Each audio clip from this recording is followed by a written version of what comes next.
trouble getting down to work.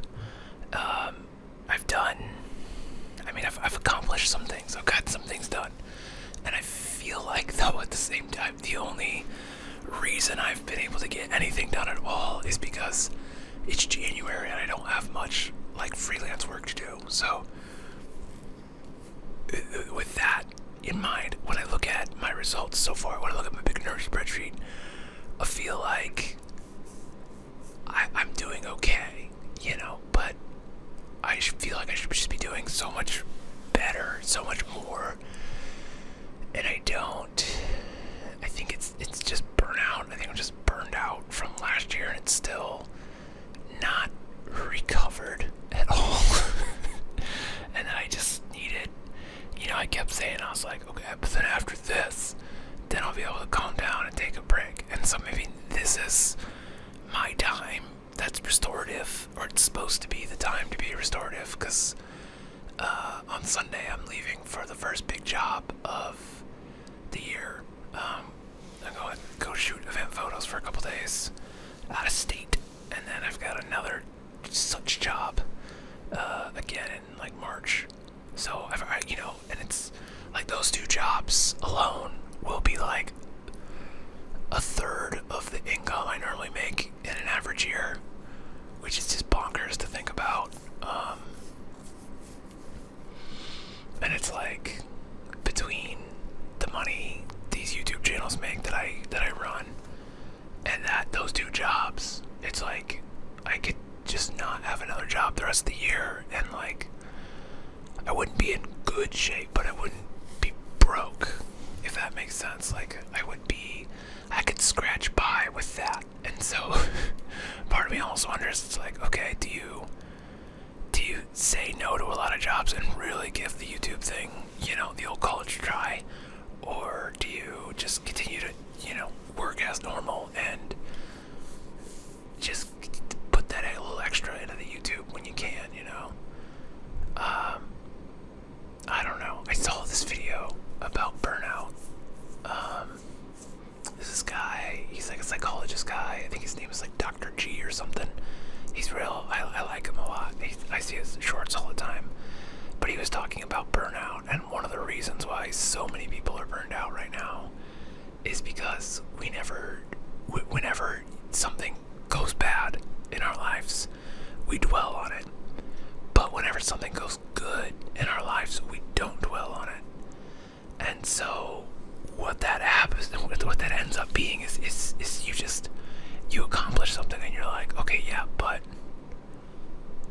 if you have any stoppage to think, it's like, I could have done that better, and here's how it could have been better. And it's never the opposite. It's never gratitude. It's never taking the moment to be like, that went well, here's what went well. And that reinforcement of like the effort I put in, and like, you're never giving yourself a pat on the back. It's always kind of just like, well, what's next? And so I feel like I need to do that more. But at the same time, you're just like, that sounds like just bragging. And so I don't know what the avenue to do that is, really. I think you just gotta admire. You just gotta admire yourself more, as the kids, the gym bros say. You gotta be admiring. Gotta raise up that mirror, son, or something. I don't know. It probably would help. One of the things I've been thinking about a lot lately is like getting therapy, and the problem there is I just don't know where to start. So I guess there's two problems. The problem A is I don't even know where to start with that whole process. It seems overwhelming, and so that makes me not want to do it. And then the second thing is I just don't know what it costs. And so there are months. My problem is that I know what I should be doing with money, and then I just don't do it. And so there are months where I make a ton of money, and I'm like, this is amazing. And then I spend a lot of money, and there are months where I don't make as much money. It's just the nature of freelance. You're either doing very well or you're in a slow period, and like, that's fine. And it happens. And so the reasonable thing to do would be to set budgets and have savings. And the stupid thing to do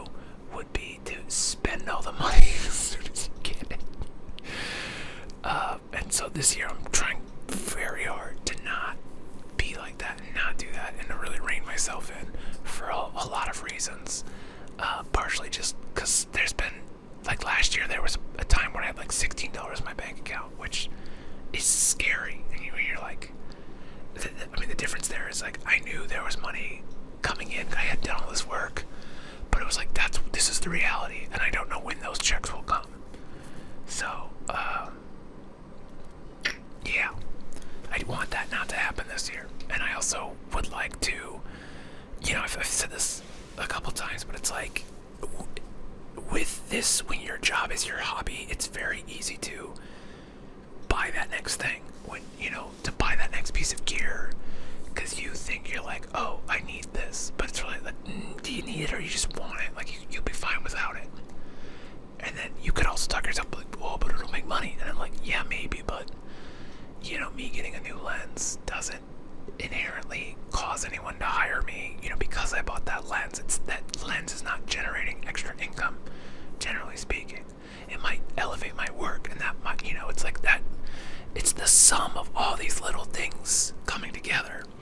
And new gear, when you're very new in the business, does grow stuff by a good margin. But then as you get more mature and you've done it for a decade plus, the new gear really stops making a huge difference. There's not a ton of things I could buy now that would really elevate my game. I could buy,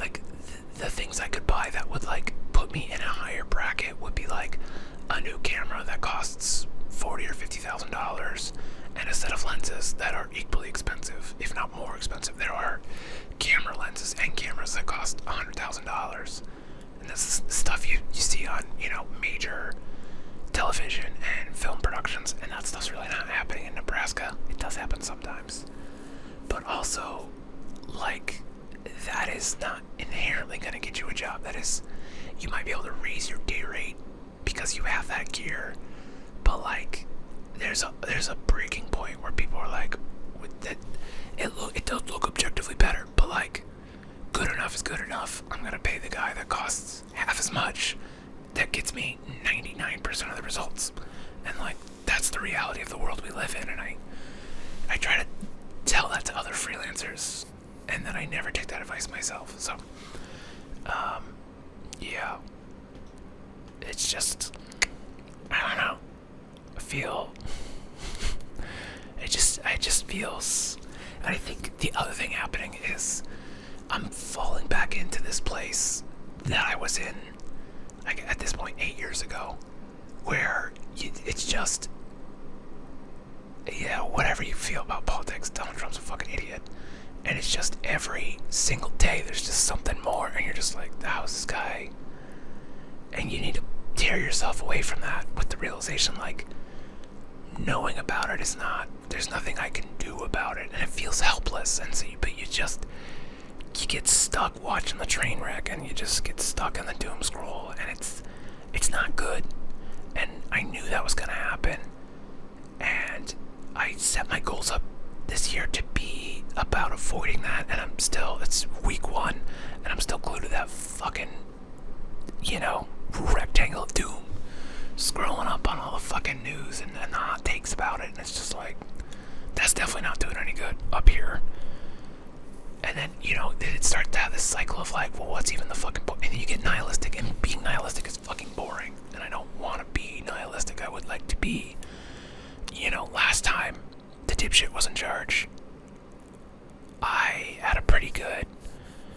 did pretty good those 4 years, minus, going through a really, really rough breakup. But like, my business did well, and I was able to succeed. And I think it's important to remember that good things can happen. Like, I met my fiance last time the dipshit was in charge. My business grew last time the dipshit was in charge. Things generally went okay, and like, I know that comes, and then then you have to deal with your privilege because you have empathy for other people, and you're like, that's a privilege to say that, and you're like, yeah, it is. It's like, what do you do about it? And you're like, I don't fucking know. Like, you can dissociate, you can stay transfixed, and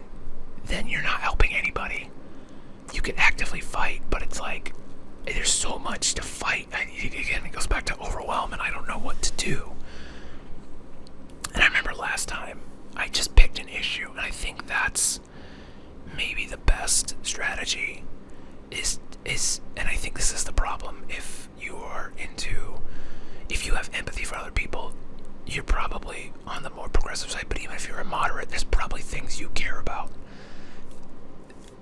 so much. I guess, and this is probably true on either side.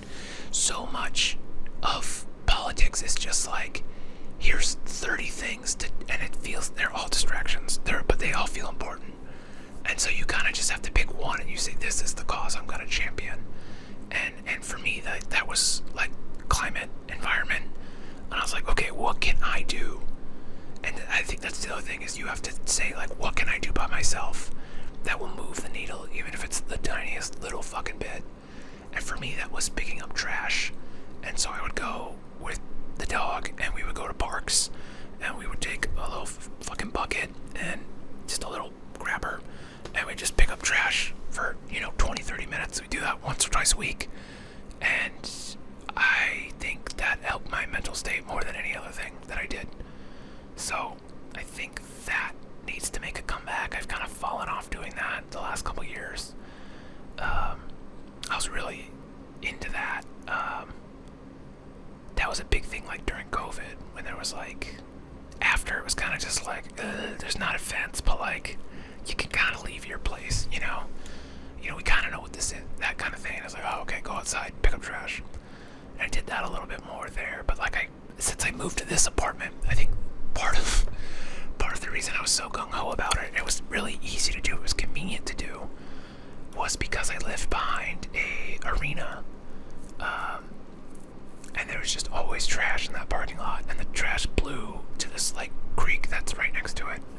And so there was a walking path in between the arena and the creek, and you could just walk on that walking path, and in like a quarter-mile strip, you could fill up a big garbage bag, and you could do it almost every week. And so it was easy to do it. And then also the apartment complex, which was right behind the arena, did a shit job with maintenance, and they didn't pick up the trash, so I would pick up trash in the apartment complex too. It became very easy to do that. But now I live in a new apartment, and the maintenance people, they're very good about picking up the trash. If there's any trash, it gets picked up right away. And so I think it just falls off that I can't, just walk out my front door and do that direct action. So I don't know if that's, it's like, okay, well, you have to work a little harder to get that going. But it's not impossible to do.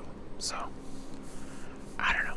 There's not a lot of good takeaways from this. It's just kind of a ramble one.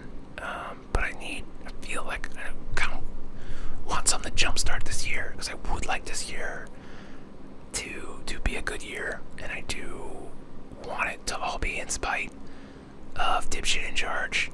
I would like things to go well, and I don't think I'm alone there. I think I want this world to be a better place, and for me to have some agency in that. And I think that's the only thing we could do is acknowledge that, like, we still have agency in some capacity, and we have to pick the thing that we're going to try to move the needle on, and then at certain milestones be like, celebrate our wins, that things we have done, that we have gone out on 10 or 20 or 50 trash picking adventures, and that's something noteworthy, I guess. So anyway, hope you're doing well. Hope this year is starting better for you, and if not, well, let's do something. Let's pick something and go after it.